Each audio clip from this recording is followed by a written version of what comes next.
Happy Tuesday morning. So, akit kami ngayon ng bundok. Kukuha kami ng kawayan.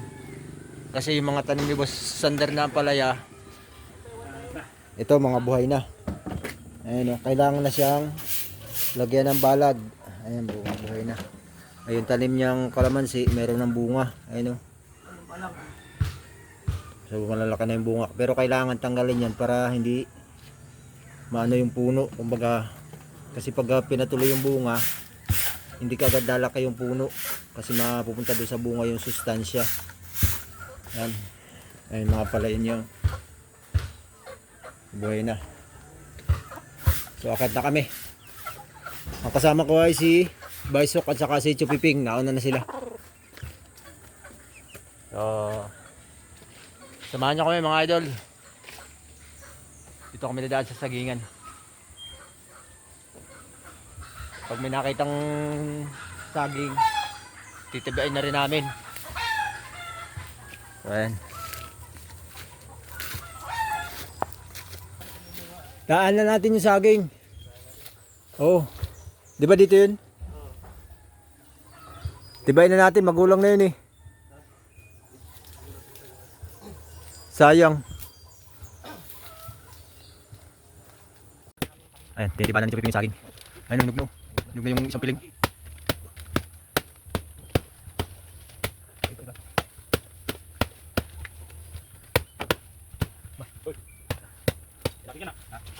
Si Besok.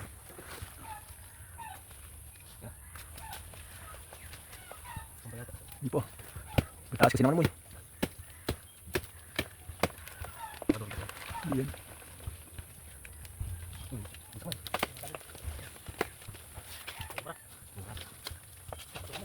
Sumampay na.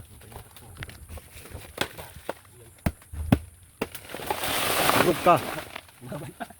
Pinutukan eh. Lapit na yung kawayan.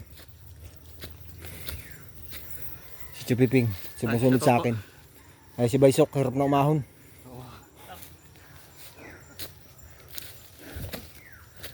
Nangunga tayo ng pambalag dun sa ampalaya.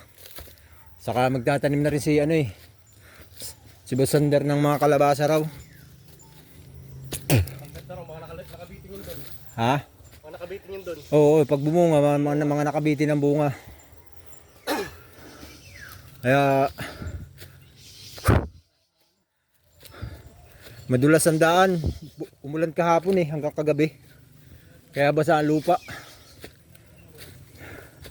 Si Baisok, hirap umakyat. Doon sa likod.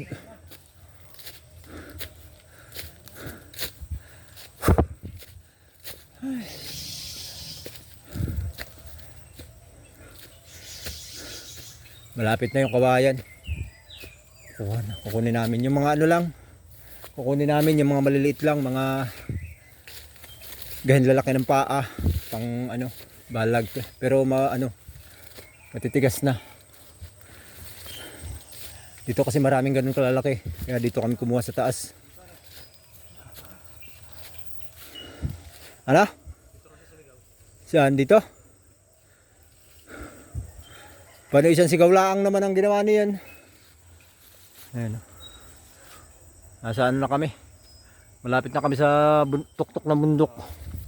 Mamaya akit kami dun. Kukuha kami ng bunga ng sili. Saka. Oo.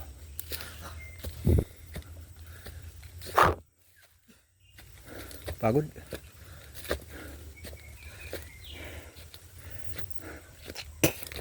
Ganito sa amin sa Daraitan. Kaya mga ganitong daan, baga baliwala na lang sa akin. Ay, ito na yung may mga kawayan na oh. Ayan, diyan kami mangunguha. Nagpaalam naman kami sa may-ari. So ganda ng dito view. Ganda tanawin. Sana si Baisok? Nihirap, katanong. Nagtatanong kung ano.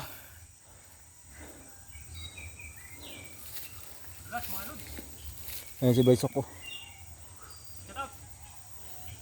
So, kuha muna tayong kawayan. Ito sana labong oh. Kaya lang mataas na. May mga labong din dito eh. Dito din kami nanguha ng una na labong. Ayun oh. Matataas na pero may... So, saan? Dito na tayo manguha. Kuha muna kami kawayan. Okay guys. Ito na yung nakuha namin ano. Kawayan. Asim pa. Tapos yung iba, nandun pa sa taas. Nandun, kinukuha pa ni Nabay Sok sa Kancho Piping. Tay ko na lang dito sila. Kung ano na lang naman yun. Dadalahin na lang, naputol na. Naputol na yung mga kawayan dun. Ganito lang kalalaki yung ano. Kinuha namin kasi gagamitin lang sa pagbabalag. Pag malalaki kasi, sobrang bigat. Tsaka ano, babaakin pa yun. Ito hindi na. Isang piraso, isang tusok. Ayan. Tapos lalagyan na lang ng tali-tali. Okay na. Ilan yan pre? May 10 na. Tamabulo. Kati. Kati yung kawayan. Dito talaga sa Quezon ang pangunahing produkto nila dito. Pangunahing halaman. Napapansin ko nyug. Ang dami talagang nyug dito. Basta Quezon. Ayan. So halos lahat ng lugar dito may mga tanim na nyug. Ayun o, kita nyo doon sa kabila. Ayun o. Puro nyugan. Ayan. Nyugan lahat yan. Konti lang yung bundok na ano walang tanim. Halos puro nyug.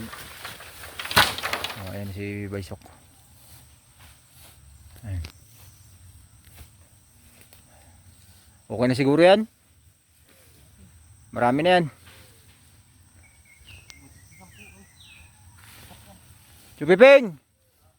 Ilan yan? 5? Okay na siguro.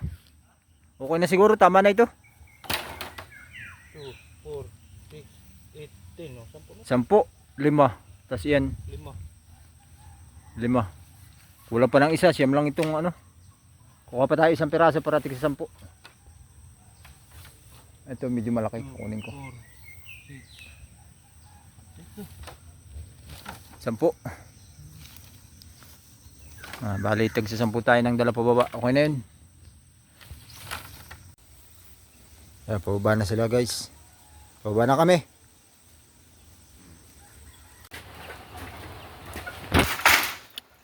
Ayan. Inabot na kami ng ulan. Dito na kami. Ayan yung kawayan nakuha namin oh. Ayan dalawa. Dito na po kami. Ano pre? Ayan oh. Dito yan nilalagay sa ano yung mga ampalaya na yan oh.